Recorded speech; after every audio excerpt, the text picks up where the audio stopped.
everybody.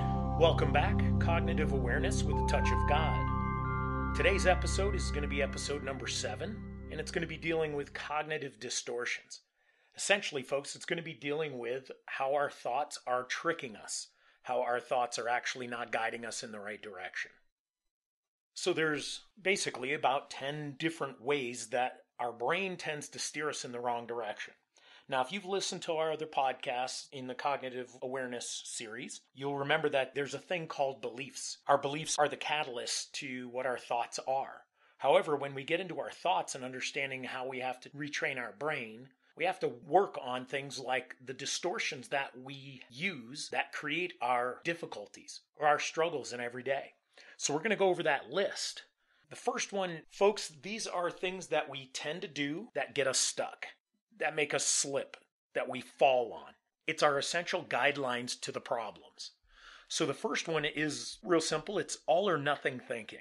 Seeing things in a black and white concept. It's this or it's that. There's nothing in between. And if your performance falls short of being perfect, then we tend to see ourselves as a total failure. Not like we screwed up, oops, let's try it again. If we don't succeed, we immediately think we failed. We use phrases like, oh, I always do that, or things never go right, or it always happens to me. I always stumble. I always choose to get high. You can insert the situation. But the concept of all or nothing is using words and phrases that are either black or white. It's true or false. There is no gray. So this is probably the first and biggest piece to dealing with your cognitive distortions. The number 2 piece is called overgeneralization.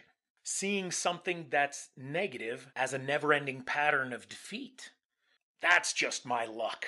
If there's a bad ending, I'll find it. I'm such a klutz. Overgeneralization. It's kind of like the phrase making a mountain out of a molehill. Something small in your life might occur, but you may exaggerate it and take it to another level to appease your distortions in your brain. The next one, number 3, is going to be mental filters. Picking out a single negative detail and dwelling on it so that your vision of your quote-unquote reality becomes darkened. It's almost like we take good things and we can tend to find a way to make it a bad thing.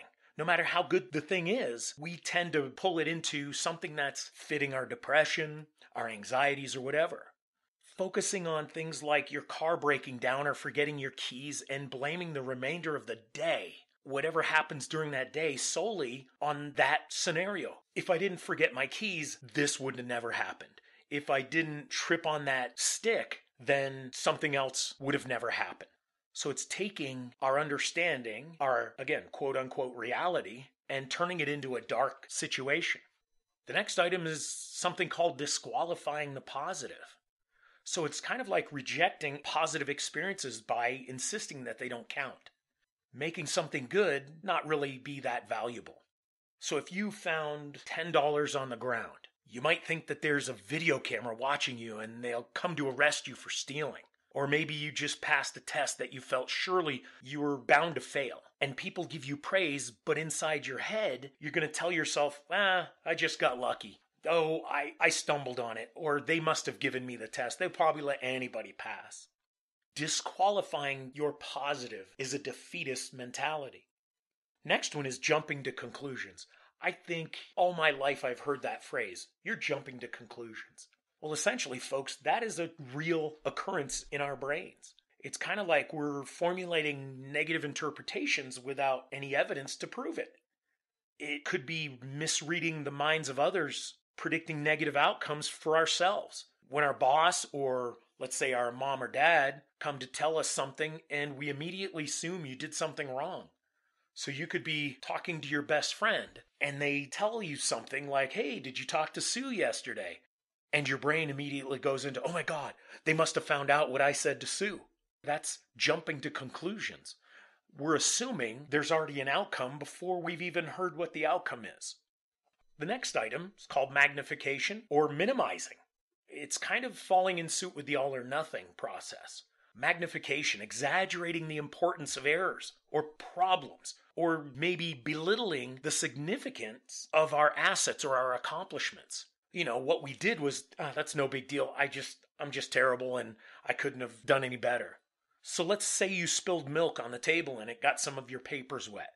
Instead of you just walking through it and kind of cleaning it up and doing your best to dry them off, you tend to wallow in the possibility that you've ruined everything and that you're a failure in life. Or let's say you built a model airplane and everyone who sees it tells you how wonderful it is. Yet somewhere deep in your mind, you keep telling yourself that you did a terrible job and the glue was messy and you didn't paint it well and the parts aren't exactly where they're supposed to be.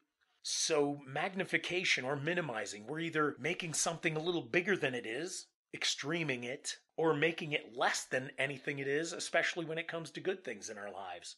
The next one's going to be something called emotional reasoning, assuming that our negative emotions necessarily reflect the way things really are. When we think about these things, folks, again, we're dealing with the thoughts, the distorted thoughts that we have. Keep reminding yourself that it isn't your thoughts that are in control of what our actions are. It is our belief system. If we're believing we're less than deserving, then we will tend to think that we're less than deserving, and these distortions will be created from it. So this emotional reasoning is getting into a little bit more depth behind the emotions generated from thoughts.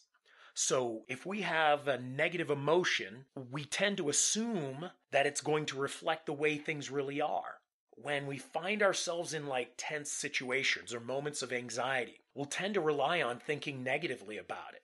And we might paint a picture of negativity around it, instead of seeing what truly happened and if, in fact, it even has an effect on us at all.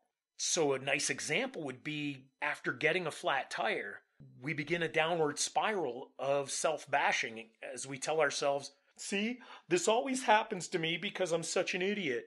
I should have checked my tires this morning. It's all my fault. Degrading ourselves and putting ourselves into an emotional spiral because our belief systems don't allow us to be happy and content with who we really are, or who we are in the fact that we're trying to recover. Giving ourselves a break, basically.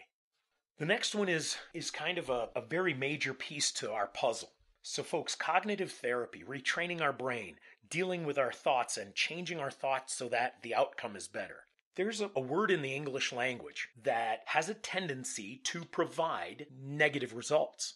That word is should. The word should, if you look it up in the dictionary, it's kind of like second guessing yourself. I should have done this, which essentially means, if you look at the context of it, it means that you're second guessing yourself and you don't believe that your first or your gut instinct was correct. Sure, hindsight might be 20/20, as they say, meaning, oh, if I would have known the end result was this way, I would have chosen a different path.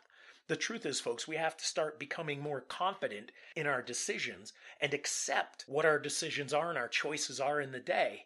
And if they don't lead us down the most positive direction, be okay with it and learn from our situations. So the word should or shouldn't is used as though we're a delinquent requiring some sort of punishment in order to accomplish anything. When we use the word should, it kind of holds such a negative effect on the rest of the sentence that we're going to use and our emotions, and we don't recognize it. I should have picked up the milk. I'm such a jerk. When we evaluate that sentence, we clearly see that should belittled us and brought us a direct attack on our decision and our decision-making process, and ultimately on our self-worth. When we recognize the use of a negative word, we can then retrain our brains to deflect a negative outcome. So here's the should sentence, and then I'll replace it with a healthier sentence. I should have picked up the milk. I'm such a jerk. But a positive outcome from this, removing the word should in our thoughts, will sound something like this. I could have picked up the milk, but I forgot. I'll just get it tomorrow. I'm okay with today. Let me get past it, but I'll try better tomorrow. The reality is, getting the milk is not that important for us to be happy, or even a part of our happiness. The next part, labeling. We all do this. We label, we quantify, we give things a title because it helps us in our path, whatever it is. An extreme overgeneralization. Instead of saying, I made a mistake, we turn it into something like, I'm such a loser. I'm such an idiot. Right? We tend to do this to ourselves over the smallest of things, and it tends to magnify our belief that we are less than worthy. Labeling. I'm such a blank. You insert the word. It's self-bashing. It's degrading. It's devaluing. If we can understand when we label, if we can catch these moments and say, ooh, yep, I slipped up. That's okay, I'll get it next time. We have to learn one step at a time and not expect ourselves to be jumping into healing in a 24-hour period. The last piece of this is called personalization. Blaming yourself inappropriately as the cause of a negative event. Something outside of me happened, and it must have been my fault. So folks, depression pulls us into this in almost every scenario. I've been there. I was depressed for at least a decade, and I mean dark depression. And I found so much comfort in recognizing that I would blame myself for everything that happened outside of me. A car could have gotten into an accident, and I would put myself as the responsible piece to that. I guess if I would have driven quicker, I might have been able to help them. Or I might have been able to give them a heads up that they were coming into a bad situation. Or if somebody breaks their knee or stubs their toe, oh, I should have moved the chair and the table. Yesterday I was near where they got hurt, so it must have been my fault for them getting hurt. Basically, we're blaming ourselves for something else that's completely out of our realm of responsibility. Our neighbor, their stove caught on fire yesterday. Must have been my fault because I used their stove yesterday morning, and maybe I screwed it up, or maybe I left it on, or maybe, insert the situation, folks. We do this consistently. So again, folks, all of these things, the cognitive distortions, are all tendencies that people in a dark place tend to follow. I'm not saying everybody does. I'm just saying that it's a tendency. We seem to follow the same path. You may be into depression because you're dealing with a drug addiction. I was an alcoholic, but my depression was very similar. I used the same skill set to get myself deeper into depression. I used these distortions. Now I'm a lot healthier, but guess what? You're talking 18 years later? That's a lot of work, folks. It's a lot of work to try and retrain my brain to recognize the distorted thought patterns, and then to trace it back down to what my belief system really is. And if you take any of these scenarios that I've just given you and find a similar situation that happened in your life, you could go back to that situation. You could research it and dig down, or we call it dissecting it, down to your core belief behind it and find the true reason behind that distorted thought, which then means you'll have a grasp on it and you might be able to change it. Again, folks, I say this in just about everything I tell people. Recognition is really critical. Recognizing that we have a problem is step one. Step two is recognizing where the solution may be. Step three is recognizing we have a responsibility to approach that and to try and fix it. Step four is taking these keys or these skill sets that we're providing you and doing something about it. But understanding that, we can't change in a day. So let's go easy on ourselves. Let's laugh it off every once in a while instead of taking it too seriously. Let's enjoy life instead of struggling. Instead of having so much strife and anxiety and pressure that we put on ourselves through our distorted thoughts, start loving life, start being happy, start smiling. Whether you're wanting to smile or not, if you start smiling, there's a possibility your belief will say, you know what, I can actually be happy. And let me share that with anybody and everybody in the moment that I'm happy. Because you don't have to pretend, folks. Putting on a mask and trying to show people something that's not true via social media, showing somebody that you're smiling and you're happy and you're healthy and you're clean, yet in your daily routine, you're beating yourself up, you're using these distortions to conflict your day. So let's show the real us.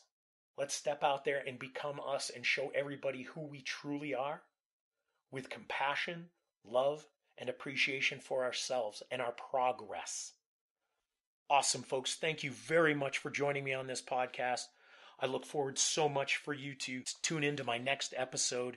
Unbelievable work we're doing here, gathering a lot of listeners and getting some really cool followers for the podcasts. And all of these podcasts that myself and Laura Lee are doing together all revolve around the same thing. It's all about healing. Whether you want to have a fun time with it or a serious time with it is purely up to you, but we're all trying to heal, stay healed, and have a beautiful life and bring ourselves to the place that we're all looking for. Happiness, love, peace, joy, and abundance. Thank you very much, everybody. We love you. God bless you. And we'll see you next time.